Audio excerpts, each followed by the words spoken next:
வணக்கம் பக்தி தேசம் சேனல் நேர்களே, நான் உங்கள் அன்பான சயின்டிஃபிக் வேதிக் அஸ்ட்ராலஜி பேசுகிறேன். நல்லது நினைப்போம், நல்லதே நடக்கும்.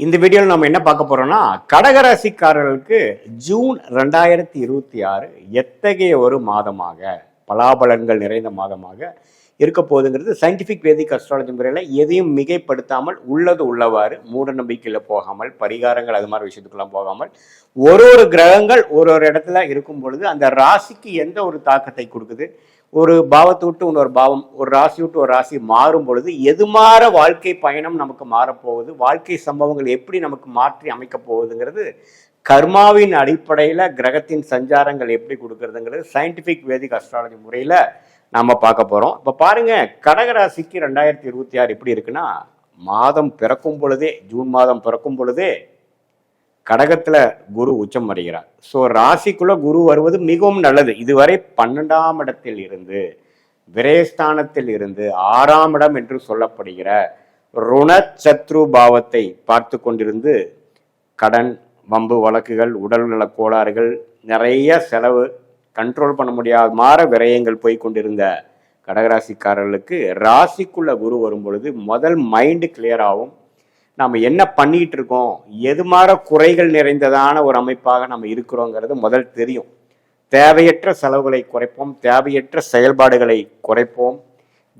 என்ன செய்யணும், வாழ்க்கையில முன்னேறுவதற்கு என்ன செய்யணும், அது மாணவனாக இருந்தாலும் சரி, இளம் வயதினராக இருந்தாலும் சரி, மூத்த குடிமகன்களாக இருந்தாலும் சரி, அதே மாதிரி ஒரு நடுத்தர வயதினர், ஒரு வியாபாரம், தொழிலதிபர், அது மாதிரி இருக்கக்கூடியவர்களாக இருந்தாலும் நல்ல ஒரு கிளாரிட்டி முதல்ல வரும். கிளாரிட்டின்னு என்ன, நம்ம என்ன பண்ணிட்டு இருக்கிறோம், எது பண்ணுனா பரவாயில்லை, எதை நாம் விடணும், எதை நம்ம சேர்த்தி செய்யணும் அப்படிங்கிற ஒரு பிரித்து பார்க்கக்கூடிய பகுத்தறிவை கொடுக்கக்கூடியவர் தான் உச்சகுரு. ராசிக்குள்ள வரும் பொழுது ஒரு பெரிய பல்ப் மாற நம்மளுடைய மைண்ட்ல காட்டி நம்ம செய்து கொண்டு இருக்கக்கூடிய வாழ்க்கை செயல்பாடுகள், திட்டங்கள்ல குறைநிறைகள் இருக்கா அப்படிங்கிறத நம்மளே செல்ஃப் எவாலுவேஷன் என்று சொல்லப்படுகிற விஷயத்தை பண்ண வைத்து, நம்மளுடைய குறிக்கோள் என்ன, நம்ம எதற்காக இதை செய்து கொண்டு இருக்கிறோங்கிற பர்பஸை அனலைஸ் பண்ண வச்சு உன்னமே ஒரு தீர்க்கமான முடிவுகளை எடுக்கக்கூடிய ஒரு மன போக்கை கொடுக்கக்கூடியவர் தான் இந்த உச்சகுரு. ஸோ நல்லாவே லேசியாக இருக்கிறவங்க, பேட் ஹேபிட்ஸ் இருக்கிறவங்க, முடிவெடுக்க முடியாமல் இருக்கிறவங்க, ஏனோ தோணன் இருக்கிறவங்க, சூழ்நிலை கைதியாக வாழ்ந்து கொண்டு இருக்கிறவங்களுக்கு எல்லாமே நல்ல ஒரு மாற்றத்தை கொடுக்கக்கூடிய ஒரு அற்புதமான ஒரு குரு பெயர்ச்சி இதுங்கிறது முதல்ல நீங்க தெரிஞ்சுக்கணும். அதுக்கப்புறம் ராஜயோகாதிபதி ஆகிய செவ்வாய் 10ஆம் இடத்துலயே இருக்கிறார்.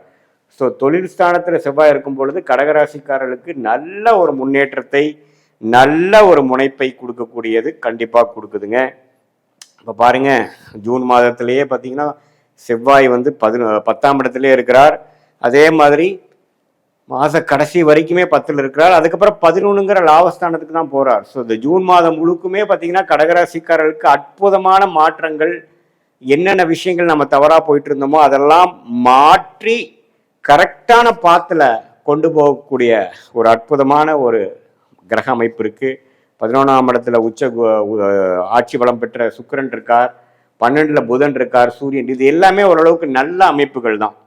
ஸோ வாழ்க்கையில அடுத்த படி எடுக்கணும், அடுத்த ஒரு முன்னேற்ற பாதைக்கு போகணும், சீரமைக்கணும், நம்மளுடைய ஃபினான்ஷியல் விஷயங்களாக இருந்தாலும் சரி, ஹெல்த்தாக இருந்தாலும் சரி, உறவுகளாக இருந்தாலும் சரி, நல்ல ஒரு மாற்றத்தை கொண்டு வரணுங்கிற ஒரு முனைப்பை கொடுத்து அதுக்கு வேணுங்கிற திட்டத்தை தீட்டி செயல்படுத்தக்கூடிய ஒரு அற்புதமான அமைப்பா இருக்கு. குரு ராசிக்கு 7ஆம் இடத்தை பார்க்கறதுனால நிறைய பேருக்கு திருமண தடைகள் இருக்கிறவங்களுக்குலாம் டக்குன்னு திருமணம் அமையக்கூடிய அமைப்புகள் இருக்கு. காதல் அழைத்து திருமணம் பண்ண முடியாத இருக்கிறவங்களுக்கு காதல் திருமணம் அமையக்கூடிய அமைப்புகள் உண்டு. வண்டி, வீடு, இது மாதிரி விஷயத்துல வாங்கணும்னு 2 வருஷமா இருக்கிறவங்களுக்கு டக்குன்னு நம்ம ஒரு அமைப்பு அமைச்சிட்டு இப்போ கொஞ்சம் நம்ம டீசெண்டாக சொசைட்டியில் கொஞ்சம் அந்தஸ்தாக வாழக்கூடிய அமைப்பு கொடுக்குற மாதிரி இருக்குது. அப்படிங்கிற மாதிரிலாம் ஒரு நல்ல அமைப்புகளை நோக்கி போகக்கூடிய ஒரு அமைப்பு கொடுக்குதுங்க.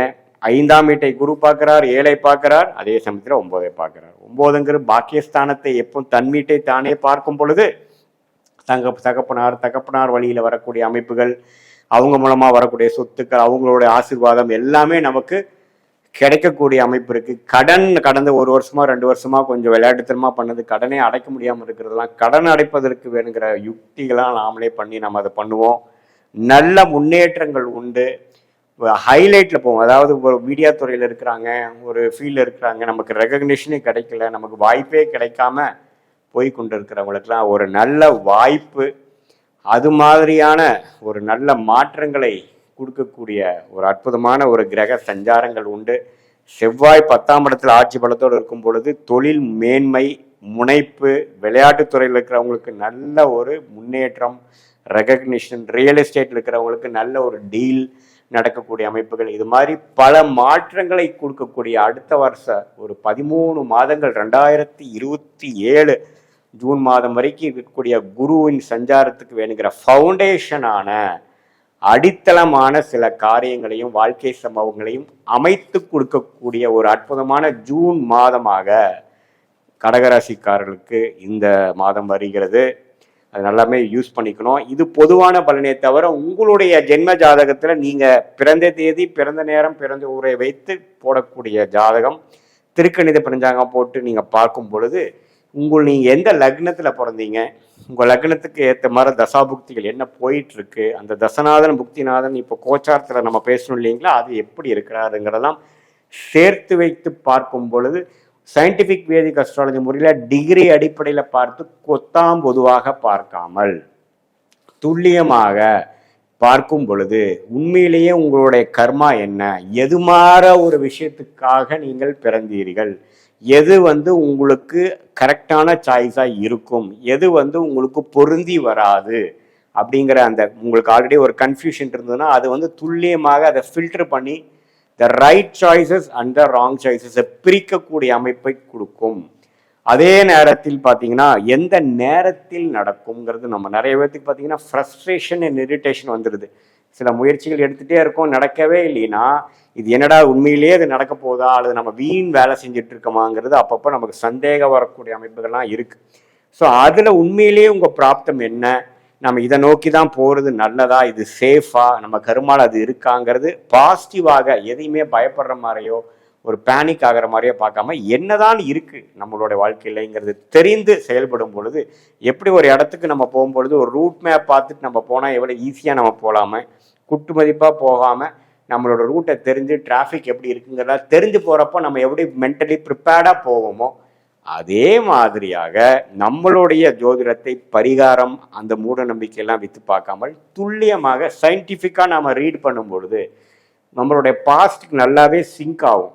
பாஸ்ட் லைஃப் ஆக்டிவிட்டி சிங்க் ஆகி ப்ரெசண்ட் எப்படி போயிட்டுருக்கு, அடுத்த வரக்கூடிய ஃப்யூச்சர் என்னங்கிறதெல்லாம் நம்ம கிளியராக பார்க்கும் பொழுது தேவையற்ற சாய்ஸ், தேவையற்ற பண விரயங்கள், தேவையற்ற சமய விரயங்களை தவிர்த்து எதிர்நீச்சல் போடாமல் நம்மளுடைய வாழ்க்கையில் நாமல் வெற்றி பெறுவதற்கு எதுமாற விஷயங்கள் நல்லபடியாக அமையும், எதுமாற விஷயங்கள் நமக்கு தோதுபடாது, வேலை மாற்றங்கள் எப்பொழுது, தொழில் மேன்மை எப்பொழுது, நமக்கு வேலை செட் ஆகுமா, தொழில் செட் ஆகுமா, அல்லது நமக்கு பிரைவேட் செக்டாரா அல்லது கவர்மெண்ட் செக்டாரா, வெளிநாடா உள்நாடாங்கிற மாதிரி வாழ்க்கையை அவங்களோட கரியரை ஸ்டார்ட் பண்ணுற மாதிரி மக்களுக்கு நல்ல ஒரு கிளாரிட்டியும், மிடில் ஏஜில் இருக்கக்கூடிய மிடில் லைஃப் கிரைசிஸ் சில பேர் ஃபேஸ் பண்ணுறவங்களுக்கு நல்ல சொல்யூஷனும், சீனியர் சிட்டிசனுக்கு வேணுங்கிற வாழ்க்கை எப்படி இருக்க போகுது, எப்படி அவங்க ரிட்டையர்மெண்ட் லைஃப் இருக்க போகுதுங்கிறத தெரிஞ்சுக்கக்கூடிய ஒரு கிளாரிட்டியும் எல்லாமே சயின்டிஃபிக் வேதிக் அஸ்ட்ராலஜி முறையில் துல்லியமாக பார்த்து கோச்சார் அமைப்பையும் சேர்த்து பார்க்கும் பொழுது